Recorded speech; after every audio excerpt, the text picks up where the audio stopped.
In this video, I just wanted to go over MassEffect 2 using my ENB and SweetFX mod, as well as the I changes that can be found on the mod description. And I'm also using my DSR in order to run it in 1440p. So I'll just show you my settings here under the graphics. And I have it set at the 2560 by 1440p, and that allows me to also record it in 1440p. Now, as far as setting your brightness, the brightness level is actually fairly even with the standard light level, although the darks may look a bit darker, so you can just adjust the brightness if you find that is the case. Now, I normally play with the bloom and the film grain off, although if you want to use those, feel free to. And I also enable the dynamic shadows and the environment shadows. So what I'm going to do is just start a new game here, and I'll just put it on the kind of default settings, and I'll play through the first part of the game, and then I'll just end the video there so I don't really give away too much in case you actually haven't played the game, and that way I won't really ruin the story for you in any way. So I'm just going to use these settings here in order to record it. And we'll just kind of start off here with the first cinematic and the bit of gameplay that comes with it. And now, as you can see, the colors, the light separation and everything is coming out clearly. You're not getting that bleed over effect, and that's because of the I changes that are outlined on the mod under the additional setup notes. Now, the setup videos also go over setting that up, so just have a look there if you have any problems making those changes.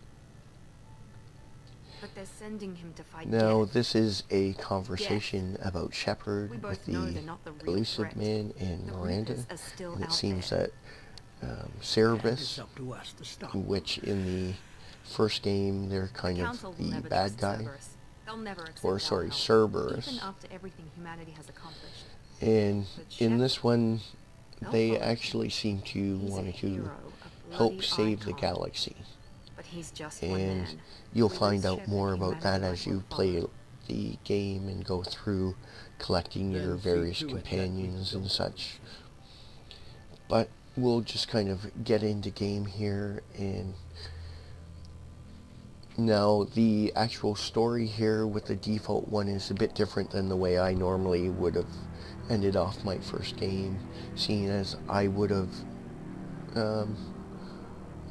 saved the actual council, whereas in this it seems that the council died in the first game, and so now it's the humans that are running the council for the galaxy.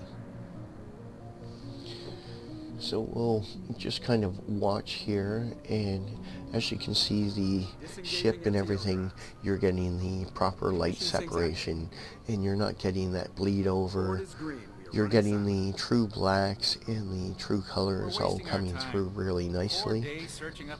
Now, again, I'm only using the vanilla graphics in this case, along with the DSR and the ENB and SweetFX. So I haven't added any additional texture packs or anything to the game. And even though I'm just using the vanilla graphics, everything does look really nice in the 1440p, and it's playing quite well. Now, if the actual game were to come out really dark when you start the game, then you want to check the secondary video for the setup of the game for changing your preset file or SweetFX setting file with the ENB, and that would be turning off the SNAA line, although you really shouldn't have to do that with this. as this game actually uses SMAA.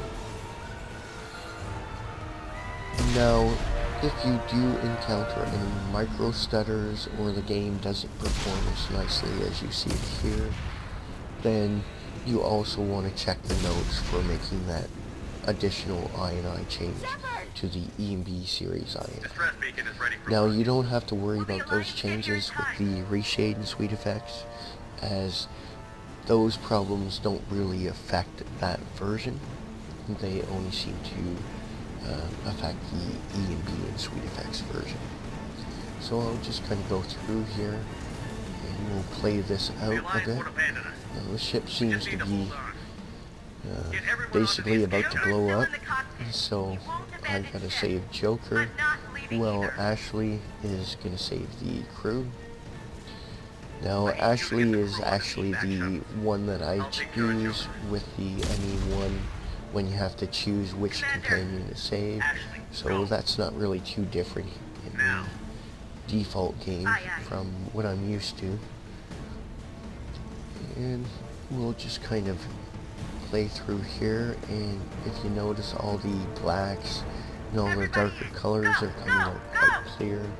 You're not getting any picture distortion or any kind of overlay that is taken away from the actual visuals on the game. Now, the EMB and SweetFX, or the reshade and SweetFX, is the clear view color match. So it's not really meant to change the color in the game, just kind of bring out all those base colors and the proper light and dark reflections. Now I'm just going to play through here in order to save Joker. So we'll just kind of go through here, and I'm not really going to check my journal. I'm just going to kind of play through here. The effects, the lighting, everything is coming through really nicely. The reflections of the metal, and actually that space view is really nice. Now I'll just kind of head up here to save Joker. It seems that a lot of the Normandy is gone now, and Joker, he's behind a force field. Doesn't seem that there's anyone else left here, and if there was anyone here, they're dead at this point. So we'll just save Joker if we can. And as you can see on the visors and such, you're getting the proper reflections, and the colors are really coming through nicely. The separation between all the light and the dark areas, you're getting the proper light refractions, and the picture is just coming out really nice. Now I'm just going to let this last cinematic play and then end off the video in order to let you enjoy the game. And if you haven't played it before, then I don't really want to spoil what's to come next. So we'll just kind of let this play out, and then I'll just kind of let you take over from there. So unfortunately, it looks like this is the end for Normandy, and Shepard has just ejected Joker out in an escape pod, and he's been thrown into space. But if you noticed the air leaking out from his suit, and that's the end of the Normandy. Really nice visuals and getting some really nice effects. You can see that air just coming out from his headpiece. Unfortunately, this is the end for Shepard as well as the Normandy. And I guess today was a good day to die for Shepard. And he did so having some really amazing visuals. So at this point, I'm just going to end the video. I hope you've enjoyed what you've seen and what's to come. And I hope you enjoy your game. Thanks a lot for watching.